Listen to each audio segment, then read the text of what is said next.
तो भारत भूमि के कोने कोने में बैठे सभी विद्यार्थियों का मैं अनिल कुमार जांगड़ इस ऑनलाइन दुनिया में हार्दिक स्वागत और अभिनंदन करता हूं। तो सबसे पहले बताइए मित्रों, आप कैसे हो? मैं आशा और उम्मीद करता हूं आप अच्छे होंगे, स्वस्थ होंगे और अपने घर पर पढ़ रहे होंगे। अगर घर पर नहीं पढ़ रहे तो लाइब्रेरी में पढ़ रहे होंगे।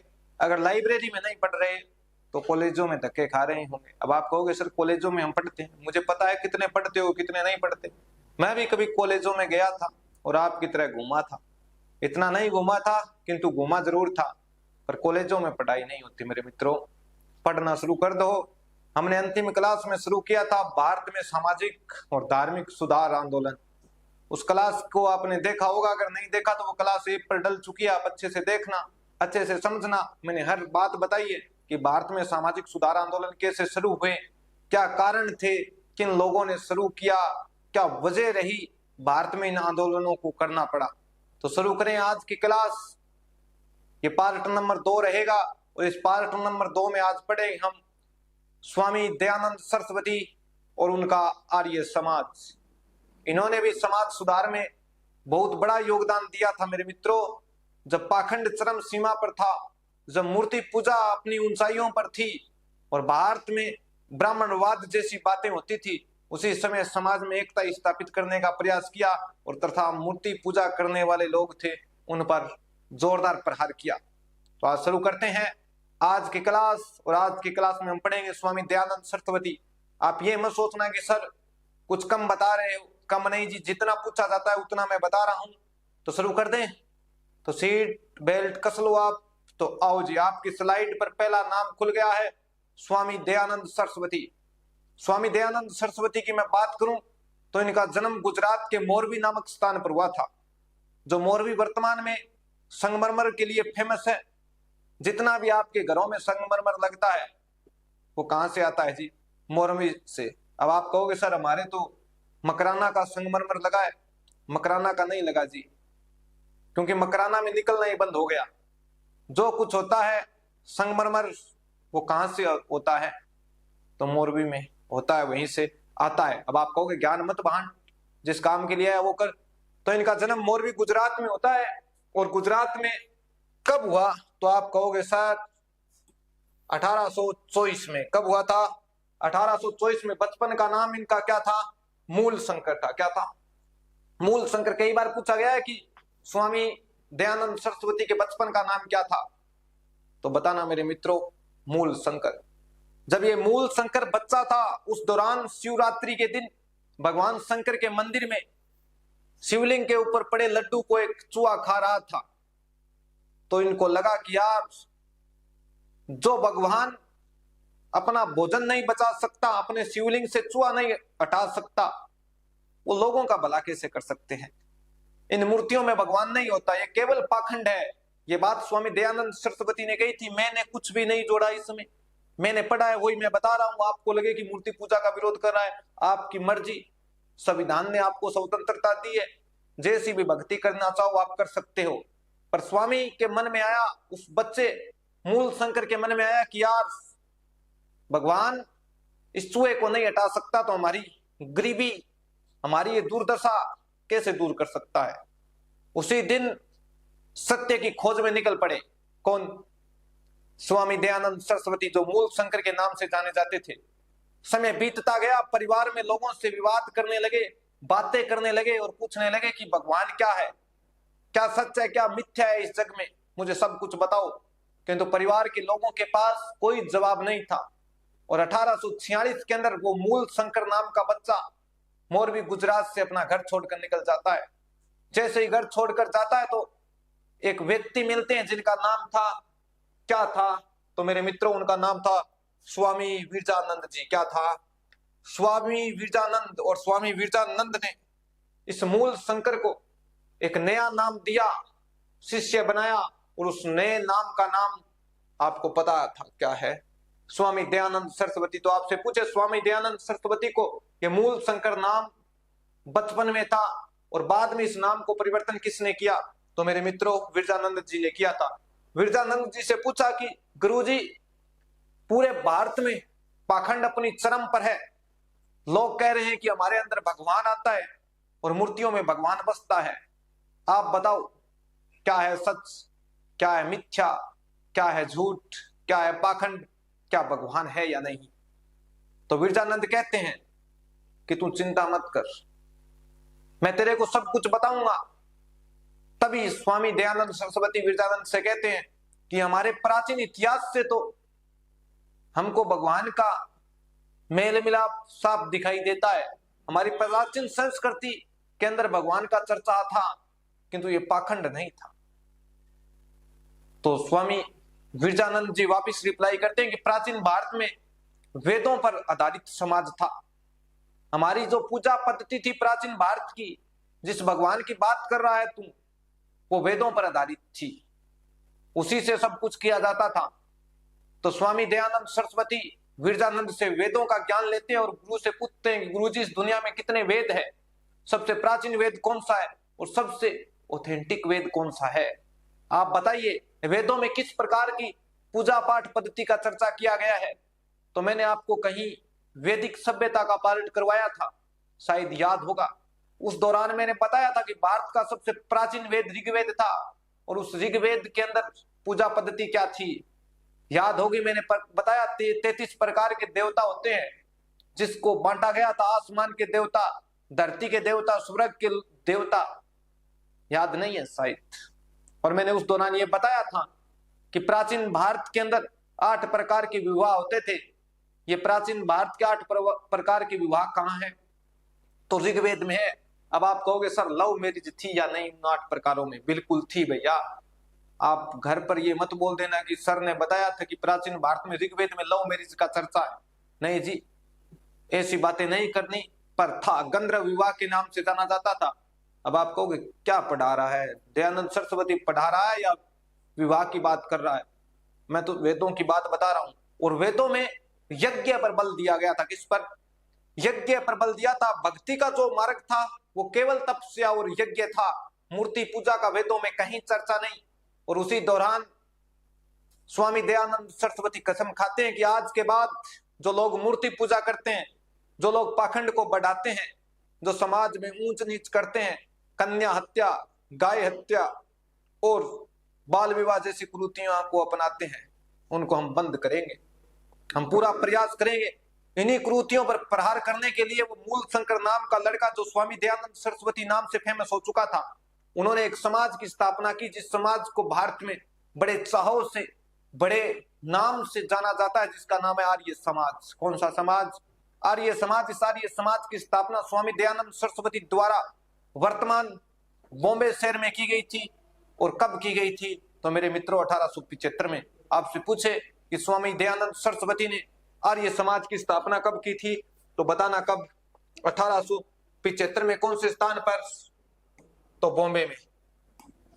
आर्य समाज का मूल आधार क्या था? आर्य समाज का उद्देश्य क्या था?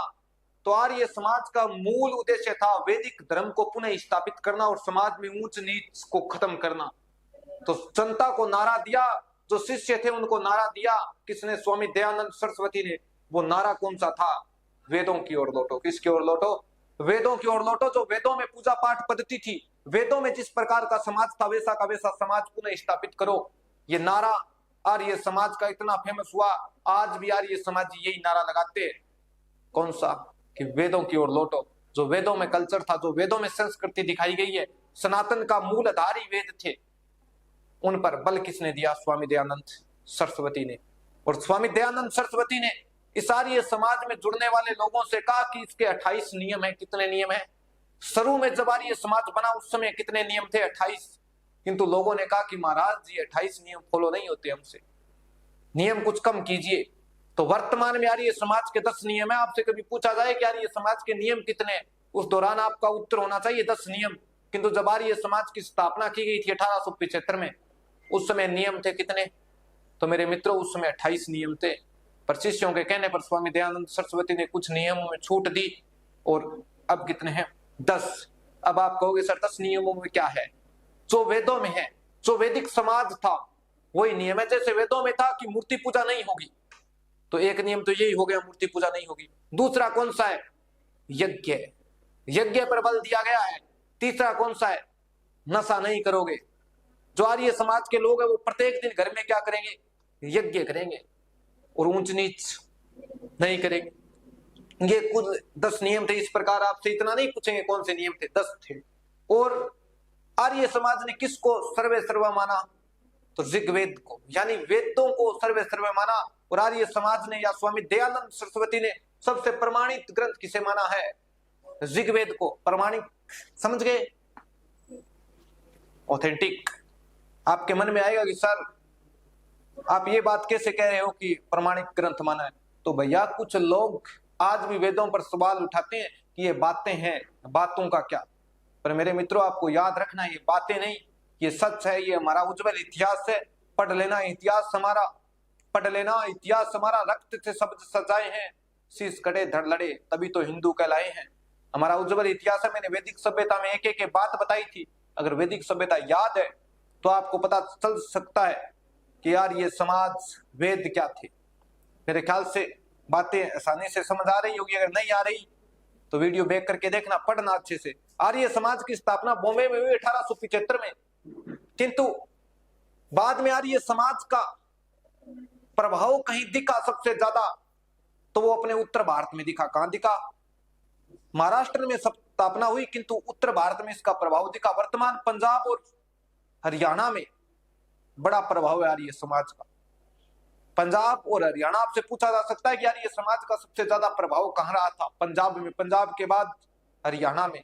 अब आप कहोगे सर दक्षिण भारत में स्थापना, फिर आर्य समाज उत्तर भारत में कैसे फैला? तो मेरे मित्रों याद रखना, 1878 में आर्य समाज का मुख्यालय स्वामी दयानंद सरस्वती कहां लेकर चले गए थे? तो ये आर्य समाज का मुख्यालय लेकर चले गए थे लाहौर। और लाहौर तत्कालीन पंजाब की राजधानी थी। वर्तमान में बेशक वो लाहौर रावी नदी के तट पर बसा शहर पाकिस्तान में रहा होगा, किंतु कभी अपने भारत का हिस्सा था। जो पंजाब प्रांत की राजधानी था वहां लेकर गए। और वहां से कुछ समय बाद स्वामी दयानंद सरस्वती कहां लेकर आ गए? दिल्ली लेकर आ गए। कहां लेकर आ गए? दिल्ली। तो आपसे पूछे यार ये समाज की स्थापना बॉम्बे में हुई, बाद में मुख्यालय गया लाहौर, लाहौर से कहां गया? दिल्ली। और दिल्ली में आने के बाद इनका मुख्यालय दिल्ली में रहा। और यहां से आर्य समाज ने एक बीड़ा उठाया कि जो ईसाई है, जो अंग्रेज है, वो अपने धर्म में कमियां निकाल रहे हैं। यानी हिंदू धर्म में, सनातन धर्म में कमियां निकाल रहे हैं। कह रहे हैं कि आपके भगवान ऐसे हैं, आपकी माता ऐसी है, आपके देवता ऐसे हैं। और हमारे जो बोले बाले लोग उनको क्या बना रहे हैं? ईसाई। और अपने माना जाता था तत्कालीन समय में कि जो लोग दूसरे धर्म में चले गए ना, वो अशुद्ध हो गए, शुद्ध केवल हिंदू थे, ऐसा माना जाता था। अगर कोई लोग वापिस आना चाहते तो भी लोग आने नहीं देते कि तू दूसरे धर्म में चला गया। तो उसी दौरान आर्य समाज ने एक आंदोलन चलाया, शुद्धि आंदोलन। कौन सा? शुद्धि आंदोलन। ये शुद्धि आंदोलन बहुत प्राचीन है। कभी आप राजस्थान का इतिहास पढ़ना, और राजस्थान के इतिहास में एक लोक देवता है रामदेव जी। तो रामदेव जी ने भी शुद्धि आंदोलन चलाया था 14वीं और 15वीं शताब्दी में। किंतु बड़े तौर पर भारत की इतिहास की बात करें तो उस समय शुद्धि आंदोलन हमारे सामने आता है स्वामी दयानंद सरस्वती और आर्य समाज वालों का चलाया हुआ। तो ये शुद्धि आंदोलन चलाया। इस आंदोलन का एकमात्र उद्देश्य था, जो लोग डर के कारण या लोभ लालच के कारण हिंदू धर्म को छोड़कर किसी दूसरे धर्म में चले गए, उनको वापिस हिंदू धर्म में दीक्षित करने की जिम्मेवारी किसी समाज ने ली, तो वो आर्य समाज था। और किसी आंदोलन से पुनः वापिस आने की चेतना जगी लोगों में, वो आंदोलन था शुद्धि आंदोलन। तो पुनः हिंदू धर्म में दीक्षित करने के लिए आर्य समाज द्वारा कौन सा आंदोलन चलाया गया था? शुद्धि आंदोलन। आज भी जो लोग ईसाई बन रहे हैं भारत में, किसी लोभ लालच के कारण, जो भी कारण रहे होंगे, उन लोगों को वापस लाने का कार्य कर रहे हैं, तो वो आर्य समाज के लोग कर रहे हैं। आज भी अपने भारत में शुद्धि आंदोलन चल रहा है, चाहे बड़े स्तर पर ना चले फिर भी चल रहा है। तो आपसे पूछेंगे कि शुद्धि आंदोलन कौन से समाज के द्वारा चलाया गया था? तो मेरे मित्रों याद रखना, आर्य समाज। मैंने पीछे आपको पढ़ाया था ब्रह्म समाज, स्वामी दयानंद सरस्वती का उससे कोई नाता नहीं है। स्वामी दयानंद सरस्वती का नाता है आर्य समाज से, और ब्रह्म समाज से नाता है राजा राम मोहन राय का। राजा राम मोहन राय ने आर्य समाज नहीं बल्कि ब्रह्म समाज 1828 में स्थापित किया था। और 1875 में किसने किया था? तो मेरे मित्रों याद रखना, आर्य समाज स्वामी दयानंद सरस्वती ने स्थापित किया था। Okay report. अब आप कहोगे सर इसके कुछ और उद्देश्य थे क्या, या शुद्धि आंदोलन चलाना था? बहुत उद्देश्य थे। आओ चर्चा करते हैं ये आर्य समाज का लोगो आप देख सकते हो पीछे। आओ, इसके उद्देश्य क्या थे? उद्देश्य मैं मूल बता देता हूं आपको। अपना जो उद्देश्य है सनातन का, जो आर्य लोगों का उद्देश्य था, आपने हर जगह से आवाज सुनी होगी कि समाज में क्या हो, सद्भावना हो, मानव का कल्याण हो। नहीं सुनी कि ये आवाजें मंदिरों से आती है। और इनका मुख्य उद्देश्य क्या था? मानव का कल्याण करना। क्या करना? मानव का कल्याण करना। जैसे भी हो, संपूर्ण मानव जाति का क्या हो? कल्याण हो। इसके बाद समाज सुधार करना। समाज में जो कुरीतियां फैली थी, जो बुराइयां फैली थी, उनका क्या करना? सुधार करना। जैसे जाति पाति, छुआछूत, बाल विवाह, अंधविश्वास जैसी कुरीतियों का उन्मूलन करना। इसके बाद सत्य का ग्रहण। क्या? सत्य का ग्रहण। आर्य समाज वालों ने कहा कि झूठ मत बोलो, जो सत्य है उसको स्वीकार करो। कौन सत्य है, कौन झूठ है, ईश्वर है या नहीं, इसकी बात नहीं हो रही। उन्होंने कहा था ईश्वर है, वेदों के अनुसार चलो, आपको सब कुछ मिलेगा। उनका नारा था वेदों की ओर लौटो। तो सत्य को ग्रहण करो और असत्य को छोड़ो, इस पर बल दिया था। वेदों का क्या? प्रचार प्रसार। क्योंकि वैदिक धर्म था उस समय के साथ खत्म हो रहा था, क्योंकि लोग वैदिक धर्म से कट रहे थे। रोज का यज्ञ कौन कर सकता है घर में? नहीं कर सकते।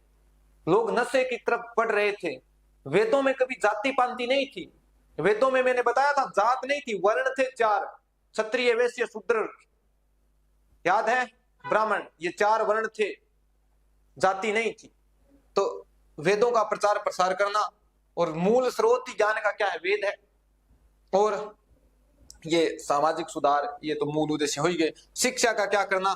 प्रचार प्रसार। इन्होंने कौन सी शिक्षा के प्रचार प्रसार की बात की?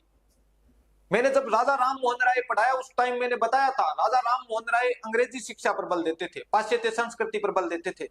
किंतु यहां स्वामी दयानंद सरस्वती संस्कृत की बात करते थे कि हमारी जो भाषा है वो केवल संस्कृत है। अगर धर्म को बचाना है, अगर कल्चर को बचाना है, तो संस्कृत को बढ़ाना होगा। यह बात आर्य समाज द्वारा या स्वामी दयानंद सरस्वती द्वारा की गई थी। ये सबसे महत्वपूर्ण बात थी आर्य समाज से संबंधित। इसके बाद स्वामी दयानंद सरस्वती ने 2 पुस्तकें लिखी।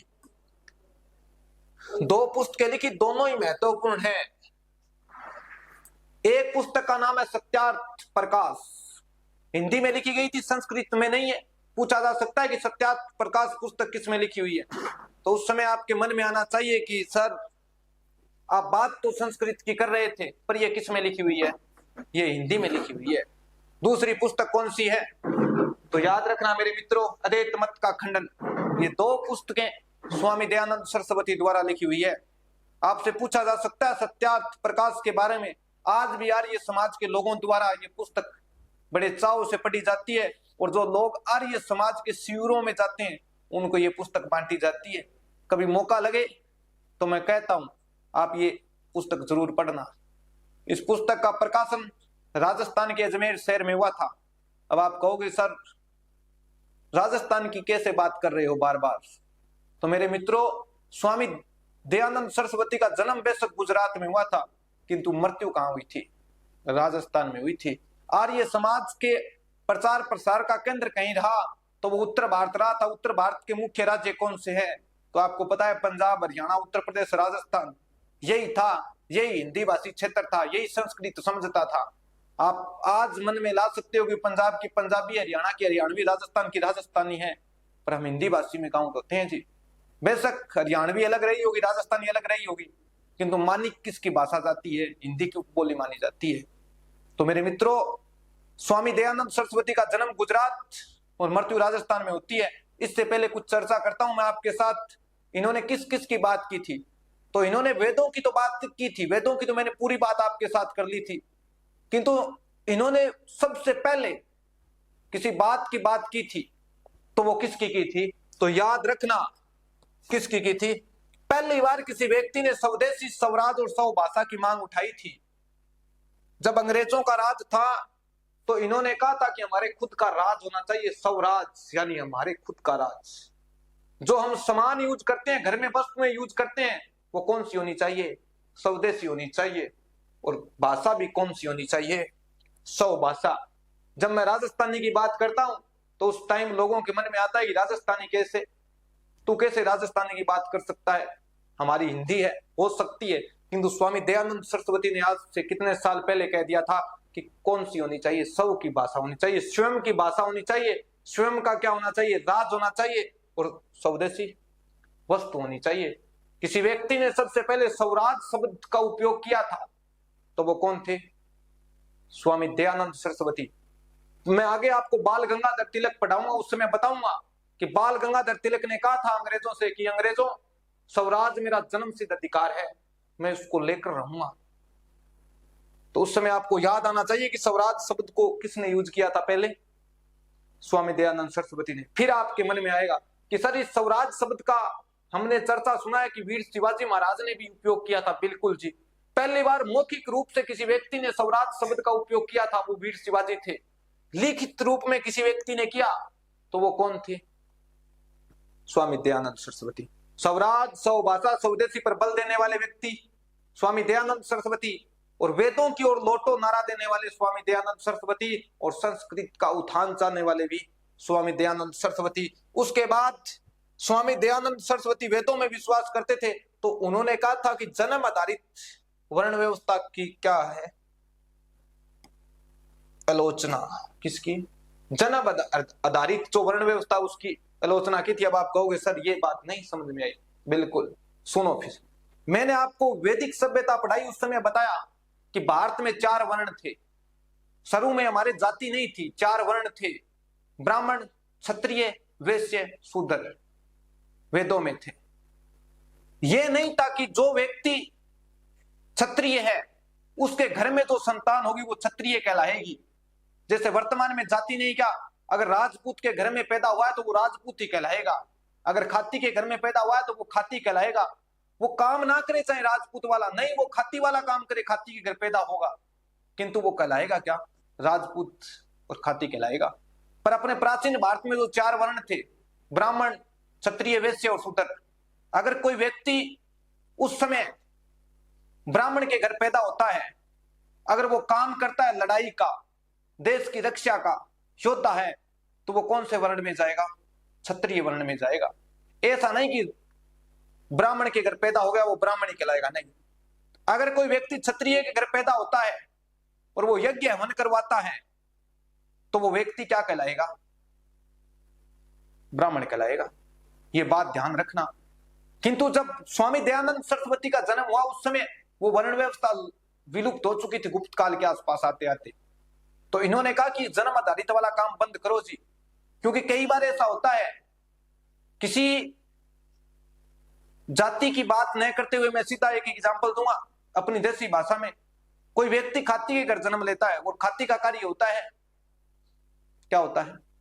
लकड़ी का कार्य करना। और लकड़ी का कार्य करना मूल कर्तव्य है, काम है उनका। किंतु उस खाती के घर पैदा होकर वो व्यक्ति, वो लड़का खेती का कार्य करने लगता है। किसका? खेती का कार्य। तो वो खाती नहीं कहलाएगा, अलग में जाएगा।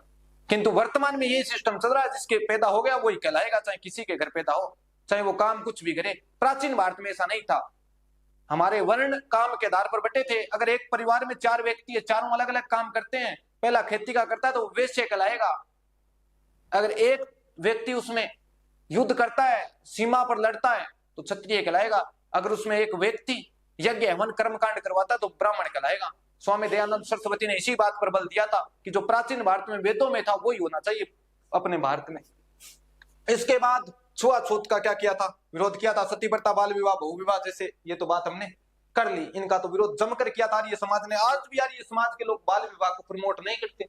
आर्य समाज शादी करवाता है मंदिरों में, आपने देखा होगा। जो लव मैरिज घर से भागते हैं उनकी आर्य समाज शादी करवाता है, किंतु बाल विवाह होना तो आर्य समाज नहीं करवाता। आज भी चल रहा है आर्य समाज।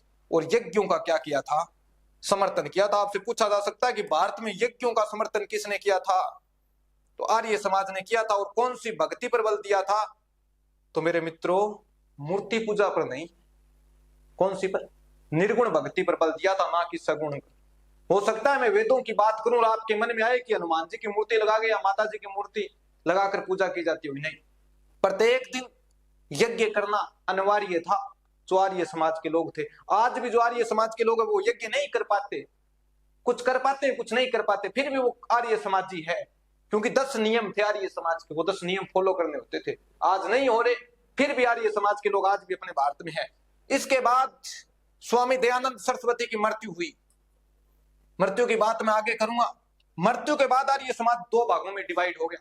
मैंने पीछे बताया राजा राम मोहन राय का भी ब्रह्म समाज 2 भागों में बंट गया, उसी प्रकार आर्य समाज भी 2 भागों में डिवाइड हो गया। एक आर्य समाज वो था जो किसका समर्थक था? संस्कृत का, यानी वेदों का समर्थक। और दूसरा किसका समर्थक हो गया जी? अंग्रेजी का। मैंने शुरू में बताया आर्य समाज किस पर बल देता था? संस्कृत पर। किंतु स्वामी दयानंद सरस्वती की जैसे ही मृत्यु हुई, मृत्यु के बाद आपको पता है हर परिवार में नेता होते हैं, हर संगठन में नेता होते हैं, और यहां भी नेता निकले, और वो नेता 2 भागों में टूट गए। जो मूल आर्य समाज की धुरी थी, जो मूल आर्य समाज था, वो किसको मानते थे? तो स्वामी दयानंद सरस्वती के। उसमें कौन कौन व्यक्ति थे? तो लेखराम, मुंशीराम और स्वामी श्रद्धानंद सरस्वती। और जो अंग्रेजी समर्थक थे वो क्या थे? तो वो लाला लाजपत राय, लाला हंसराज, मैं आगे इनका चर्चा करूंगा। और इन्होंने, जो अंग्रेजी के समर्थक थे, लाला लाजपत राय, हंसराज, इन्होंने डीएवी स्कूलों या कॉलेजों की स्थापना की, और इधर इन्होंने गुरुकुलों की स्थापना की। किन की? गुरुकुलों की स्थापना की। आपसे पूछे डीएवी कॉलेज या डीएवी स्कूल किसके द्वारा? दयानंद एंग्लो स्कूल किसके द्वारा खोले गए? तो लाला लाजपत राय, लाला हंसराज, ये कौन से के समर्थक थे? तो आप बताना, अंग्रेजी के, और इधर ये वैदिक समर्थक थे। इन्होंने कहा कि संस्कृति रहेगी। Okay report. तो इन्होंने कहां खोला गुरुद्वारा या गुरुकुल? कांगड़ी में। कहां खोला? कांगड़ी में। चले, तो ये थी अपनी आर्य समाज से संबंधित बातें। अब मैं स्वामी दयानंद सरस्वती की मृत्यु से संबंधित बात करूं आपके साथ, थोड़ी सी बात मैं आपको बता देता हूं। आओ जी। स्वामी दयानंद सरस्वती आर्य समाज के प्रचार हेतु, किसके हेतु? आर्य समाज के प्रचार हेतु उत्तर भारत में अनेक जगह यात्रा करते थे। कहां? उत्तर भारत में अनेक जगह यात्रा करते थे। और यात्रा के दौरान वो राजस्थान के जोधपुर शहर में आते हैं। कहां आते हैं? जोधपुर में। मैं लिख देता हूं आपको, एक एक बात समझ में आनी चाहिए। राजस्थान के विद्यार्थी हैं उनको तो आती है, आपको नहीं आती होगी। जोधपुर। और जोधपुर में उस समय राज चल रहा था जसवंत सिंह का। किसका? एक राजा था जिसका नाम था जसवंत सिंह। जसवंत सिंह सेकंड। 2 राजा हुए थे जोधपुर में, एक जसवंत सिंह प्रथम और एक सेकंड। और इस जसवंत सिंह के समय आर्य समाज के फाउंडर स्वामी दयानंद सरस्वती कहां आए? राजस्थान आए। कहां? जोधपुर। और इनकी एक गर्लफ्रेंड थी जिनका नाम था नन्ही जान। क्या था? नन्ही जान। ये पहले नाचने गाने का काम करती थी, और एक दिन जसवंत सिंह नृत्य देखने गए। नृत्य से ज्यादा नृत्यांगना पसंद आ गई, और भाई ने कहा कि नन्ही तू आज से मेरी जान है, मेरे घर चल, और वो घर ले आया। जिस दिन आर्य समाज के संस्थापक स्वामी दयानंद सरस्वती मारवाड़ आए, और मारवाड़ में आर्य समाज के उपदेश होने थे। उपदेश देते समय उन्होंने टॉपिक रखा नारी चरित्र, कि नारी का चरित्र कैसा होना चाहिए। और बड़ी सभा हुई मारवाड़ के अंदर, और उस सभा में नन्ही जान भी बैठी, जसवंत सिंह भी बैठे, और मारवाड़ के अन्य लोग बैठे, और नारी चरित्र पर बात करी। तब स्वामी दयानंद सरस्वती की ये पूरी की पूरी बातें कौन सुन रही थी? नन्ही जान। और नन्ही जान को लगा कि स्वामी दयानंद सरस्वती मुझे टारगेट कर रहे हैं, क्योंकि वो नारी चरित्र के अनुसार व्यवहार नहीं करती थी। कौन? नन्ही जान। क्योंकि ये एक नाचने वाली थी, आपको पता है कैसा व्यवहार रहता है इनका। तो उसी समय इस नन्ही जान ने सोचा कि स्वामी दयानंद सरस्वती जोधपुर आए हो, वापिस नहीं जाओगे, आप मुझे टारगेट करके बोल रहे हो। पर स्वामी ऐसा नहीं कर रहे थे। स्वामी ऐसे ही नारी चरित्र पर बोल रहे थे। तो जैसे ही सभा खत्म हुई, जैसे ही सम्मेलन खत्म हुआ, तो शाम के समय जसवंत सिंह ने कहा कि खाना है, यही रुकना है। तो स्वामी जी रुके, और खाने में इस नन्ही जान ने, बताया जाता है कि जहर मिला दिया, कुछ कहते हैं कांच पीस कर मिला दिया, जो भी मिलाया। और स्वामी दयानंद सरस्वती की उस जहर के कारण तबीयत खराब हो गई। तबीयत खराब होने के बाद स्वामी दयानंद सरस्वती को जोधपुर से लाया जाता है राजस्थान के माउंट आबू में। कहां लाया जाता है? माउंट आबू में। और आबू में भी तबीयत बिगड़ गई। इसके बाद लाया जाता है अजमेर में। कहां लाया जाता है? अजमेर में। और अजमेर में इनकी क्या हो गई जी? मृत्यु हो गई दीपावली के दिन। तो आर्य समाज के लोग दीपावली नहीं मनाते। क्यों नहीं मनाते? क्योंकि इनकी मृत्यु अजमेर में दीपावली के दिन हुई थी। सन था 1883। क्या था? 1883 के दिन जोधपुर में नन्ही जान के द्वारा क्या दे दिया गया था? जहर। और अजमेर में इनकी क्या हो गई? मृत्यु हो गई। पर स्वामी जी ने इतना कुछ किया अपने समाज के लिए और इतना एडवांस बनाया अपने समाज को, जो अंग्रेज अपने धर्म में कमियां निकालते थे हिंदू में। और स्वामी जी ने कहा कि हमारे में कमियां हैं बेशक, पर तुम में भी कमियां हैं। आंख में आंख डालकर बात करना सिखाया था स्वामी दयानंद सरस्वती ने और आर्य समाज ने। और इस बात से एक अंग्रेज अधिकारी जिसका नाम था वेलेंटाइन सिरोल, इसने अपनी पुस्तक में कहा है भारत में अशांति का जनक कोई है तो वो कौन है? आर्य समाज है। कौन है? आर्य समाज है। आपसे पूछे भारत में वेलेंटाइन सिरोल ने अपनी पुस्तक में किसे अशांति का जनक बताया है? तो संगठन की बात करूं तो मैं आर्य समाज को बताया है, और व्यक्ति की बात करूं तो मैं बाल गंगाधर तिलक को बताया। किसने? इस सिरोल ने। तो याद रखना, इस व्यक्ति ने आर्य समाज में कभी निकाली थी कि यह शांति का जनक है, किंतु अशांति का जनक नहीं है आर्य समाज। यह बात थी स्वामी दयानंद सरस्वती और उनके आर्य समाज से संबंधित। अब आगे की क्लास में पढ़ेंगे हम स्वामी विवेकानंद और अन्य जो समाज सुधारक हुए। करेंगे अगली क्लास में बात। जय हिंद, जय भारत, जय श्री